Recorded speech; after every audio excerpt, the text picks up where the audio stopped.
Weng. Weng. Weng weng weng weng weng weng weng weng weng weng. Ni apa ni? Tune carburetor? Tune carburetor. Kau nak tahu tak, kita orang ada surprise hari ni. Kita orang nak cerita pasal RZ baru keluar ni, baru launching punya. Harga cukup ya. Bukan RZ lah. Habis? Nissan 400Z. Oh, salah. Nissan 400Z baru. Yang dulu tu kita orang cerita pasal konsep, but kali ni it's a real one. Tak tahu tak? Okey, jangan lupa like, share, subscribe dan tengok balik Weng weng weng weng weng weng weng. Tahu? Weng. Dah pergi AJ jap, pergi AJ beli ni Maggi. Okay.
Dilancarkan di Amerika kira-kira 2 ke 3 minggu lepas. Di Amerika dikenali sebagai Nissan Z saja. Tapi untuk pasaran global, pasaran Jepun dan seluruh dunia dikenali sebagai Nissan Fairlady Z. Kenapa dia launch dekat US ni? Sebab US ni sangat penting bagi Nissan untuk produk Fairlady ni. Masa mula-mula keluar S30 dulu pun dia launch dekat US. Masa tu tahun 1960-an dulu lah. Yang ini 400Z ni merupakan generasi yang ke-7 selepas 240Z, 280Z, 300ZX, apa lagi? 350Z dan juga yang terakhir 370Z. Fairlady 370Z tu dah 10 tahun tak ada dalam pasaran.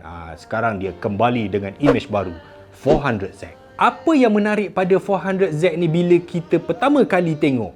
Dia tak banyak berbeza daripada model konsep ataupun prototype yang pernah kami tunjukkan dulu masa tahun lepas kot. Dia keluar tu nak macam production dah ni. Bila dia keluar production sama, tak banyak berbeza. Okey, bila kali terakhir kita tengok senario yang macam ni? Kereta prototype, konsep dengan kereta production yang hampir sama. Kalau kita tengok dulu zaman masa Supra nak keluar, FT konsep tu lain. Zaman masa Toyota 86, masa konsep 86 lain, yang keluar lain. Tahniah Nissan, anda memang hebat. Terror. Design. Okey, Nissan dia tidak sembunyi-sembunyi, dia berterus terang. Dia kata dah bahawa 400Z ni menggunakan chassis sedia ada, iaitu platform FM yang telah digunakan pada model 350Z dan juga 370Z Fairlady. Apa maksud FM ni?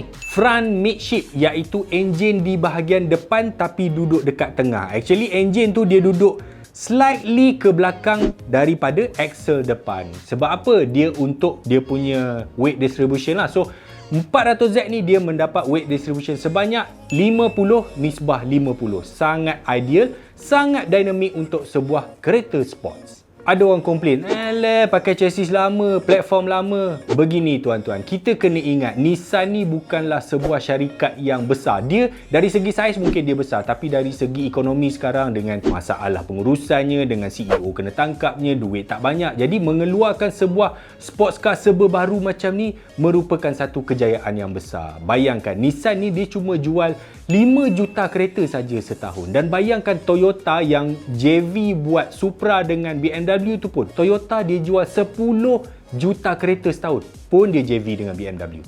Dari segi faktor ekonomi, untuk membuat sports car pada hari ini menggunakan platform sedia ada itu adalah satu tindakan yang paling tepat. Jimat belanja dan kos tak terlalu tinggi. Sebab kita kena ingat, bukan semua orang nak beli sports car. Mansur, nak beli sports car? Jamaluddin, nak beli? Tak beli kan?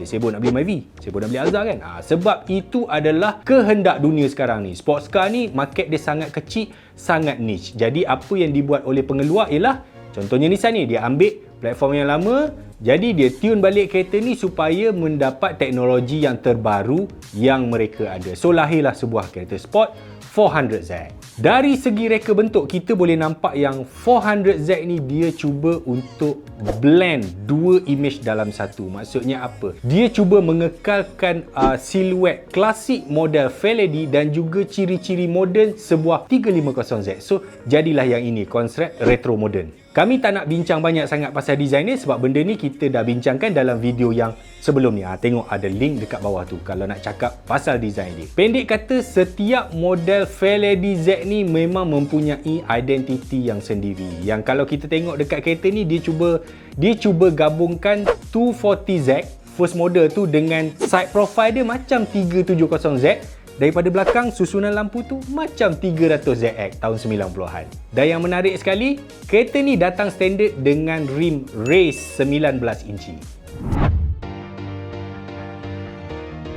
Kalau kita tengok interior dia, saling tak tumpah macam susunan daripada Fairlady 370Z. Terutamanya tu, lubang aircon dia unik sikit ni Fairlady sebab dia keluar daripada dashboard ke bahagian pintu. Lepas tu dia ada handle pintu tu bulat, angin boleh tiup dekat passenger dan juga driver. Tetapi sebagai sebuah kereta moden, mestilah datang dengan meter dan gadget yang canggih. Jadi dia punya meter ni full digital berukuran 12.3 inci. Dan apa lagi? Dia ada tu infotainment screen tu 8 inci. Dan apa lagi? Tu ada 3 buah meter kecil tu.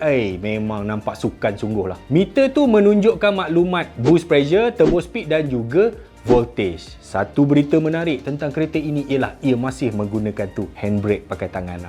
Barulah real man kah? Enjin. 400Z diberi pilihan cuma satu enjin saja. Sebagai perbandingan, Supra ada dua jenis enjin, 2.0 4 silinder dengan 3.0 6 silinder. Untuk 400Z, dia bagi enjin VR30DD-TT, sebuah enjin V6 dengan 2 biji turbo. Berapa power dia? 400 horsepower dan 475 Nm top. Enjin baru ke ni? Tak. Sebenarnya enjin ni dah digunakan dalam banyak model Infiniti. Contohnya Q50, Q60, lepas tu apa? Skyline 400R tu dia dah pakai enjin ni. Tapi yang ini dia tune lebih power lah. Dan satu lagi berita baik, Nissan turut memberi transmisi manual 6 kelajuan. Ya, anda tidak salah dengar. 400Z ni memang ada 6 speed manual. Tapi untuk yang malas, boleh beli yang auto. Auto dia pun 9 speed tau. Best ke enjin ni? Enjin ni memang antara enjin terbaik yang Nissan ada. Dia punya power band dia sangat balance dan ini dikatakan antara enjin Nissan yang paling tahan lasak. Sebab itu enjin ni juga dia memenangi Best Watt Engine tahun 2017 dan juga tahun 2018. Berapa harga dia? Okey, di US dia ada 3 spek iaitu Sports, Performance dan juga Proto. Proto ni yang paling tinggi lah. Dia buat cuma 240 unit untuk yang varian Proto. Di US, harga permulaan dia ialah USD RM40,000. Kalau ikut harga dulu, dia lebih mahal daripada 370Z. Tetapi harga hari ini dia lebih murah daripada GR Supra. GR Supra lebih kurang 51,000 US. Nissan edaran Tanjung Malaysia bawa masuk ke tak ni? Mungkin ya atau mungkin tidak. Kalau dia bawa masuk pun, berapa harga dia? Okey, untuk pengetahuan anda, Nissan pernah bawa masuk official 370Z dulu, dia jual pada harga RM354,000. Secara logiknya, kalau 400Z ni masuk, dia should be still bawah RM400,000. Mungkin 39, 38 macam tu kan. Mahal? Tak adalah mahal sangat. Kalau kita tengok Cayman, Z4 pun harga lebih kurang tu je. Bukan kita yang rasa mahal. Ini semua tak ada hal lah Pak. Setakat RM400,000 apa dah. Kita angkat 2 biji. Sudin dengan Zaki dia dah order 2 biji lah. Dia dah order? 400Z ke RZ? Dia ambil 400Z. Kali ni betul Pak. Aku sebut tak salah punya. Kita kena beli juga bang. Tahu tak apa? Kita jual rumah. Ambil 2 biji. Kita race sama Jom. orang. Kalah, gadai kereta. Macam kita beli balik rumah. Bau real. Bau real kan. Come on man. Real man. Retro man. Jangan lupa like, share, subscribe dan tekan lonceng. Okay? Aku dah penat ni. Bye.